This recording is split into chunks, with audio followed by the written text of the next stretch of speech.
शराब बर्बाद करती है ये तो सब बताते हैं, लेकिन शराब के नतीजे क्या क्या होते हैं, शादी तक टूट सकती है, ये आपको ध्यान रखना है। कहते हैं कि नशा शराब में होता तो नाचती बोतल।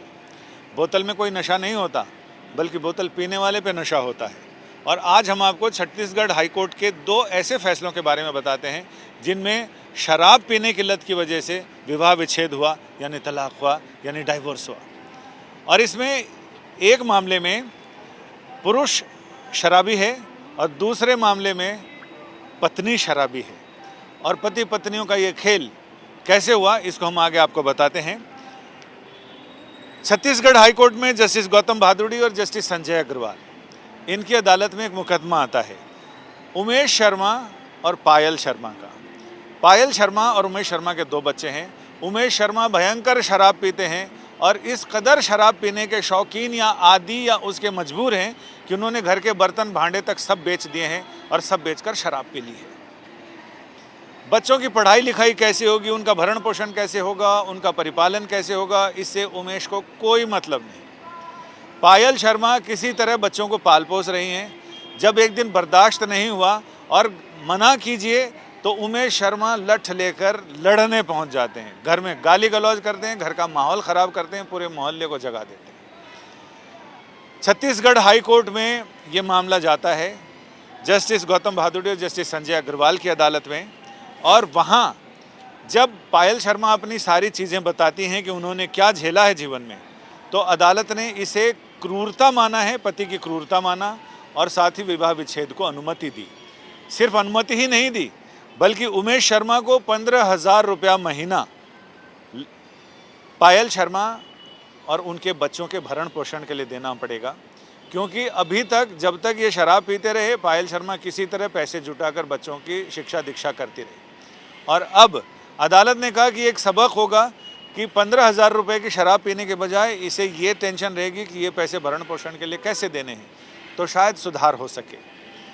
दूसरा मामला छत्तीसगढ़ हाई कोर्ट की लगभग ऐसी ही बेंच है जिसमें जस्टिस गौतम भादुड़ी और जस्टिस राधाकृष्ण अग्रवाल। ये किस्सा इसलिए ज़्यादा दिलचस्प है, इसमें आपकी दिलचस्पी हो सकती है, क्योंकि इसमें पत्नी शराब पीने वाली है।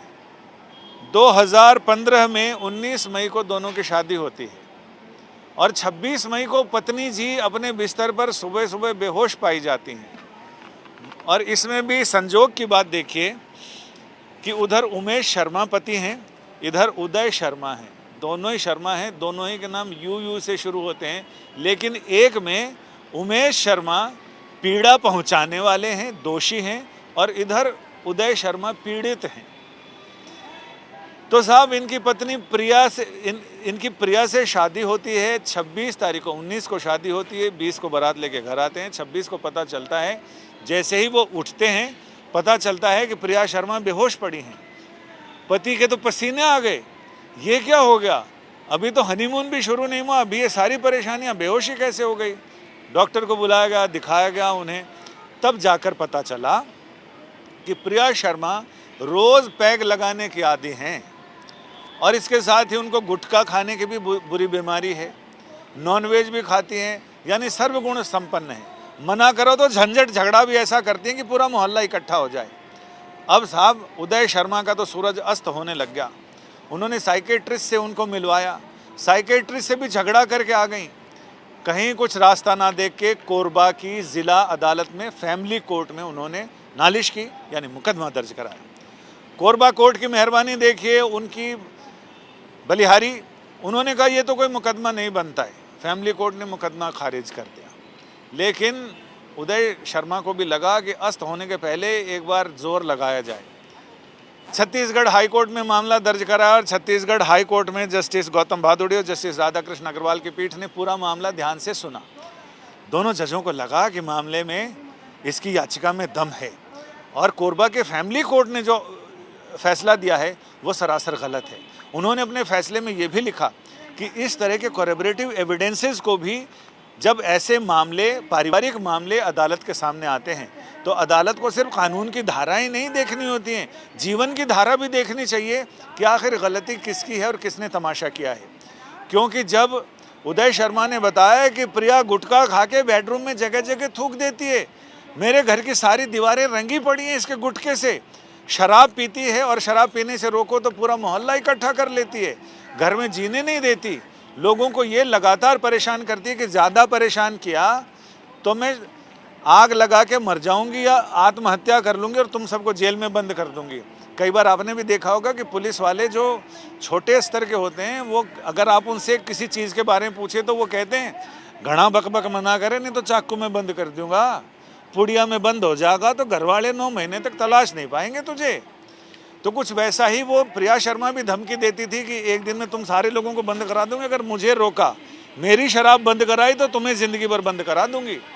अदालत ने उदय शर्मा की तलाक की अर्जी मंजूर की, तलाक मिला और इसके साथ ही उनको जीवन में राहत भी मिली कि चलो एक बड़े जंजाल से पिंड छूटा। यानी बहुत सारे मुकदमे अदालतों में आते हैं, अदालतें सिर्फ तारीख ही नहीं देती हैं बल्कि इंसाफ भी देती हैं। ये अलग बात है कि कई मुकदमों की किस्मत इंसान की किस्मत की तरह मुकदमों की भी किस्मत होती हैं, कई दशक डिकेड्स तक, यानी 30 साल 35 साल तक उसमें कोई फैसला नहीं आता, बड़ी धीमी रफ्तार से चलते हैं। कई मुकदमों में इधर मुकदमा दर्ज किया और उधर फैसला भी आ जाता है। यानी कहते हैं ना, किसी को घर से निकलते ही मिल गई मंजिल और कोई तमाम उम्र सफ़र में रहा।